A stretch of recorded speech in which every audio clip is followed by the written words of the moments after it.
Голливудтун кинолорундагы окуялар экранда эле кездешет десеңиз жаңылышасыз. Менимче ал кинонун сценарийлери Кыргызстанда болуп жаткан окуялардан алынат окшойт. Бирде уйгур, бирде улуту өзбек, 4 мамлекеттин жараны, паспорттордо аттары ар башка. Кыргызстандыктарды миллиондогон акчага сыздаткан бул кишинин Бишкекте эле 30дан ашуун кыймылсыз мүлкү бар. Кыргыз эли бул шылуунду Ялкын Абдуллаев деп тааныйт, бирок бул дагы чын аты экени белгисиз. Анда Кытайдын 2 паспорту, Орусиянын дагы жарандыгы бар. Эң кызыгы, ал 2007 жылы Оштогу Ноокат районунун тургуну катары паспорт жасатса, ага чейин Жалал Абадка караштуу Кочкор Ата шаарындагы Ленин 75 дарегиндеги 5-батирде каттоого туруп, ошол жерде туулгандыгы көрсөтүлгөн. Мына ушул маалыматтардын чын төгүнүн билүү үчүн биз жеринен барып тактап көрдүк.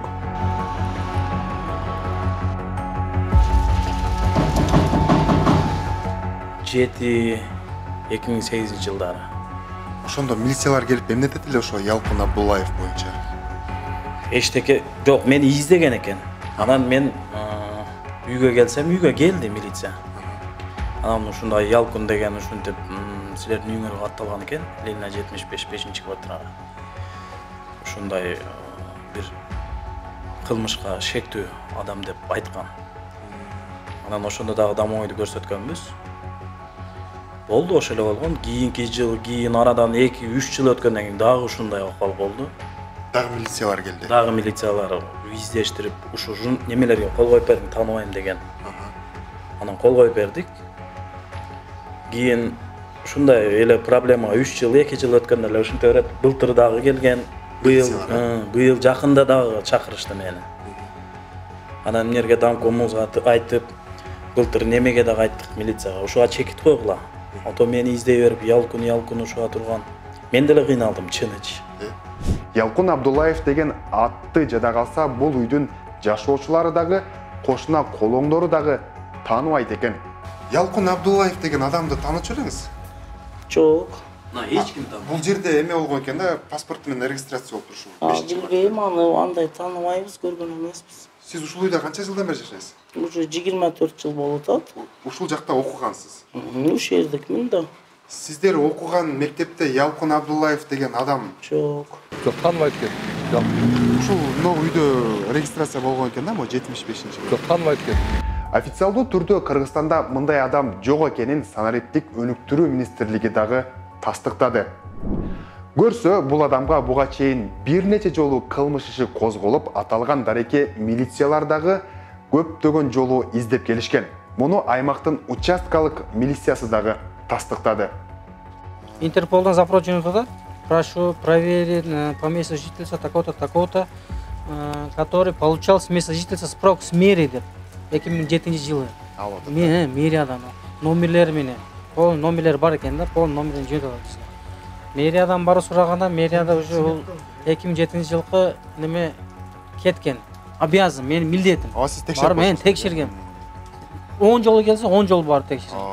Мен ал жерден, ошол жерден жителдерден түшүнүк каттарды алам.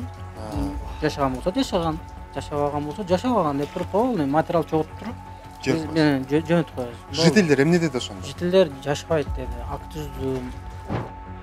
Бул адам убагында ар кимдин ишенимине кирип, миллиондогон акчаларды алып бербей койгон фактылар көп. Абдуллаевтан жабыркагандар миллиондогон каражаттарынан айрылышкан. Бул шылуун Жети Өгүз районундагы Акшыйрак алтын кенин казууга да уруксат алган. Бир эле факты, Ялкын Абдуллаев Нурлан Бузурманкулов аттуу жаранга $985.000 карыз болуп, анын ордуна аталган алтын кенин өткөрүп берем деп ал жаранды дагы алдап кеткен. Ялкын ушундай деп айткан, Кадырбек Өкүмбекович. Биз баягы акыркы сүйлөшүп жүргөн договор боюнча ошол $985.000 ордуна бул ушу Жети Өгүз районунда месторождение болгон экен, алтын месторожденияны ошону өткүзүп берем деп алдап жүргөн экен. Менин өзүмчө да ошондой сөз болгон. Жада калса, бул адам жасалма паспорту менен бир нече компанияларды ачып иштетүүгө дагы үлгүргөн.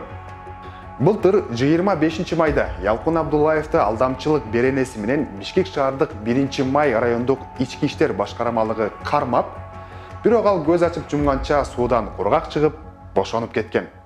Белгисиз себептерден улам анын тергөө иштери кыскартылган. Өзүңүздүн атыңызды айтып коюңузчу, чын атыңызды.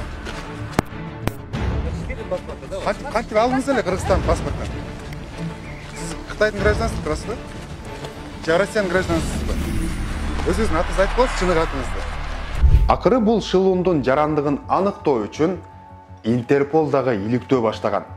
Кызыгы, Ялкын Абдуллаев Кыргызстандын жараны болбой туруп, 1 айда 2 жолу аскердик билетти алмаштырган. Чет өлкөдөн чоочун адам келип кыргыз паспортун итбекер жасатып, аны кайра-кайра өзгөртүп, кыргыз жарандарын сызга отургузуп камалбай жатканы табышмак.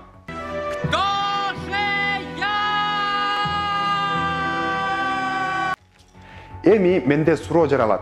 Катардагы жаран 10 000 сом уурдаса дароо камалат. Же бул кол тийбес адамды калкалаган адам ким болду экен? Биз жабырлануучулардын арызы боюнча өз алдынча иликтеп, бир нече мыйзамсыз фактыларды ачыктап бердик. Эми мамлекетке коркунуч жараткан бул шылуунду улуттук коопсуздук мамлекеттик кызматы, ички иштер башкармалыгы, башкы прокуратура чара көрөт деп үмүт кылабыз.